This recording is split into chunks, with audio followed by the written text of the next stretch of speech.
background.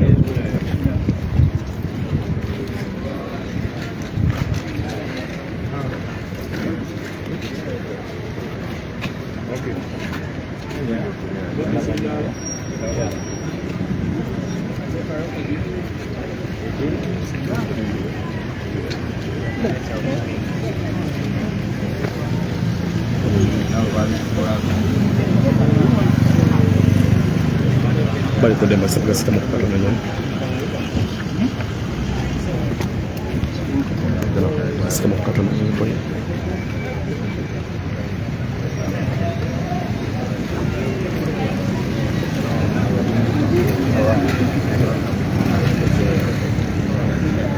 Okay, thank you very much, ladies and gentlemen. We just came from seeing Dr. Kizza Besigye. We wanted to go in many, but the limited us were only allowed myself, the Secretary General, Honorable Engineer and his friends in Sa. Dr. Besigye is in good health and high spirits. Of course, psychologically disturbed as expected. The manner in which he was abducted and treated, he was picked by Ugandans, not in uniform but armed, from Kenya, bundled into a car, driven across the border illegally, briefly to Malaba and then straight to Makindye. So officially Dr. Kizza Besigye is not in Uganda. He's in Uganda illegally because he was just Kenya. He has told us that he wasn't tortured, although the psychological torture that comes with being bundled and squeezed in a car all the way from Nairobi to Malaba is still on him. And the nature of the bogus charges that were put on him, similar to what was done to me in Arua. Apparently, he is being charged for illegally having guns in Kenya, 2 pistols in Kenya, not in Uganda, but he's arrested by Ugandans and charged in the Uganda court. All in all, we condemn this act. We think the Kenyan government should be ashamed of it. We are glad that they have so far, the Kenyan government has so far distanced itself from this act, but the fact that it was done on Kenyan soil, on Kenyan territory, we expect the Kenyan government to do more than talking.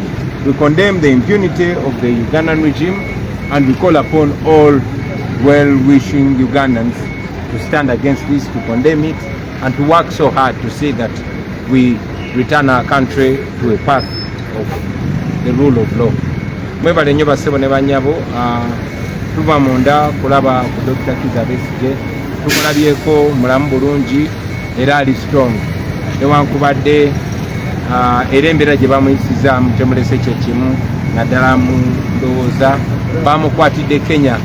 Abantu abamukutte bannayuganda nga tebali mu uniform ya poliisi oba y'amagye, wabula nga balina emmundu. Bamukutte bamunyize mu motoka na kumuvuga paka Malaba, kuve Malaba ne bamuleeta paka mu Uganda. Byonna babikoze mu bumenyi bw'amateeka.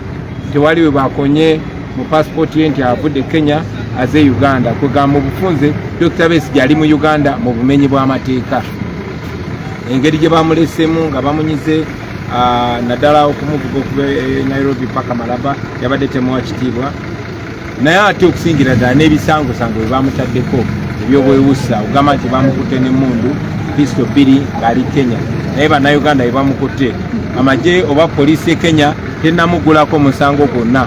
Naye bannayuganda tebagenze ne bakola omulimu gwa Kenyan poliisi ne bakwata Dr. Besigye embu ng'alina emmundu 2. Emboozi y'emu gye bagamba ibanteekako nga bankutte mu Arua nti bansanga n'emmundu 2. Tuvumirira ekikolwa kino era tusuubira nti gavumenti y'e Kenya ejja kukola okusinga okwogera obwogezi. Gavumenti y'e Kenya twasanyuse nti yavuddeyo neyeesamba nti yo teyabadde teyeenyigidde mu bumenyi bw'amateeka buno, naye okuba nti kyakoleddwa ku ttaka ly'e Kenya tusuubira nti gavumenti y'e Kenya erina okukola ekisinga okwogera. Tuvumirira of course gavumenti ya Mwai Museveni obumenyi bw'amateeka bwe yakoze era ne tukoowola mwenna bannayuganda mukivumirire ate tukomooko wabula tukole kyonna kye tusobola okulaba ng'ensi yaffe tugizza ekkubo ery'okutambulira amateeka ku ebikolebwa nammwe mbiraba. Mwebale nnyo, mwebale ddala basebo ne bannyabo.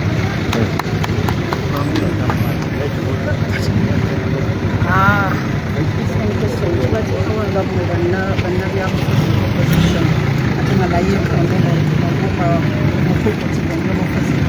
naddala mu nsi okusingira ddala kikolwa kikyamu nnyo kya bumenyi bw'amateeka obuli ku levo eyawaggulu kyongedde okulaga nti tetuli safe gye buvuddeko ng'abantu abanyigirizibwa mu Uganda wano nga baddukira Kenya kuba Kenya yali ekyatambulira ku kkubo eri okugondera amateeka naye kakati mwasooka ne mulaba abawagizi ba FDC 36 abawambibwa okuva e Kenya ne baleetebwa wano bumenyi bw'amateeka ne bugulwako emisangosango naye ate okukikola omuntu ali ku levo ya Dr. Kizza kyongera otulaga tetuli safe fena tuli mu buzibu era tulina okulwana ennyo okulaba ng'ensi yaffe eterera kuba leero kiri ku Dr. Kizza Besigye ekyakisobola okutuuka ku muntu n'amasannyalaze tulanganira abantu bangi olumbadde mu Luganda the fact that this is not the first time. We remember 36 members of the FDC were abducted from Kenya and illegally brought back to Uganda and charged. Now this has not happened to an ordinary person, it has happened to a very respectable opposition leader, Dr. Kizza Besigye. It goes further to show us that Kenya is no longer a safe haven.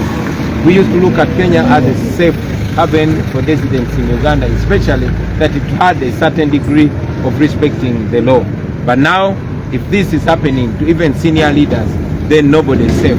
It should remind us to fight so hard to see that we bring back our country to the rule of law. The president of your country seems to posture as a regional head boy and basically turning other presidents of other countries within the region as pawns on his chessboard. Does this then validate that sobriquet of him being the regional head boy? Yeah, this should speak to all of us. And I'm glad Kenyans have always stood with us.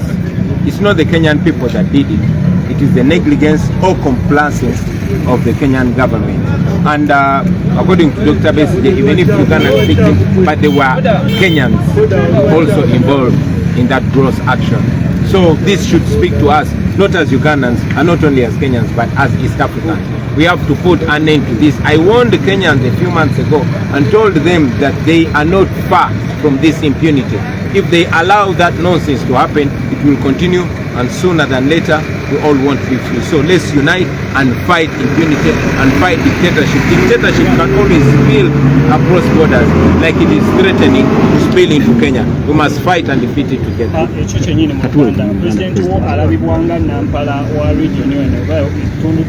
Oyo se president wange era ekyo kimenyewo.